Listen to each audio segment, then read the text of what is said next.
कुछ तारीखें किसी घटना विशेष के कारण इतनी महत्वपूर्ण हो जाती हैं कि आगे आने वाला समाज इससे निरंतर प्रभावित होता रहता है और इन्हें चाहकर भी भुला नहीं सकता। वह तारीख हमेशा व्यक्ति और समाज को आत्मनिरीक्षण के लिए विवश करती रहती है।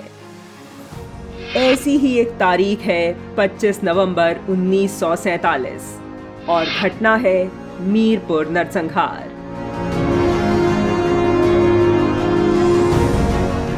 यह वो दिनांक है जो पाकिस्तान के वहशीपन, शेख अब्दुल्ला और नेहरू की घटिया राजनीति का एक उदाहरण है।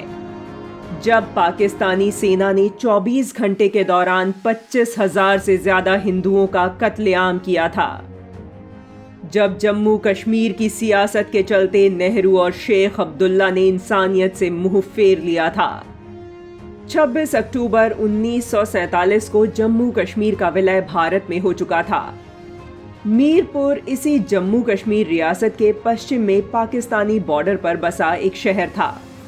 इस शहर के 25,000 से ज्यादा हिंदू और सिखों को लगा क्योंकि अब वह भारत का हिस्सा बन चुके हैं, लिहाजा उनको अपना शहर छोड़ने या पलायन करने की जरूरत नहीं है।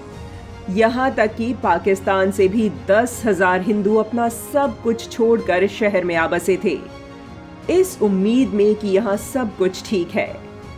लेकिन पाकिस्तानी सेना ने कबाइलियों, पठानों के साथ मिलकर मीरपुर के आसपास के इलाकों पर हमला कर दिया था। वह धीरे धीरे हिंदू बाहुल्य गांवों में लूटपाट करते हुए, कत्लेआम करते हुए मीरपुर शहर की तरफ बढ़ने लगे थे। मीरपुर शहर की रक्षा के लिए कुछ 100 सैनिकों की एक टुकड़ी शहर के नौजवानों के साथ मिलकर चारों तरफ से 17 मोर्चों पर तैनात थी। कबाइलियों ने हमला किया, लेकिन सेना की छोटी सी टुकड़ी ने हफ्तों तक कबाइलियों को शहर के अंदर घुसने से रोके रखा। इस बीच मीरपुर के लोग जम्मू कश्मीर के नए प्रधानमंत्री शेख अब्दुल्ला से मिले, लेकिन कोई सुनवाई नहीं हुई। इसके बाद ये लोग दिल्ली आकर नेहरू से मिले, लेकिन नेहरू ने भी मीरपुर में सेना भेजने पर कोई फैसला नहीं किया। आखिरकार यह लोग थक हार कर गांधी से मिले। गांधी ने जवाब दिया कि चूंकि मीरपुर में बर्फ पड़ने लगी है, इसलिए वहां सेना का भेजना उचित नहीं होगा। लेकिन यह परेशान करने वाली बात थी, क्योंकि मीरपुर में कभी बर्फ पड़ती ही नहीं थी। एक बात साफ थी कि मीरपुर के लोगों की कोई मदद करने को तैयार नहीं था। उधर मीरपुर में कबाइलियों का हमला तेज होता जा रहा था, लेकिन 16 नवंबर को नेहरू ने एक फैसला लिया। नेहरू ने भारतीय सेना को मीरपुर जाने की बजाय उरी भेजने का फैसला किया। पाकिस्तानी सेना और कबाइलियों के लिए यह अवसर बना। उन्होंने पूरी ताकत के साथ मीरपुर शहर पर हमला कर दिया। कुछ समय बाद मीरपुर की रक्षा करने वाले सैनिकों और नौजवानों के पास गोलियां खत्म हो गईं और 24 नवंबर की रात कबाइली मीरपुर शहर में घुसने में कामयाब हो गए। कबाइलियों ने शहर में आगजनी, लूटपाट और कत्लेआम शुरू कर दिया। 25 नवंबर को मीरपुर शहर आग की लपटों में घिर गया। शहर का आसमान धुएं की मोटी चादर से ढका था। ऐसा लगता था कि मानो शर्म से खुद सूरज ने अपने आप को छिपा लिया हो। आखिरकार कबाइली लूटपाट करते हुए गुरुद्वारा दमदमा साहिब तक पहुंचे।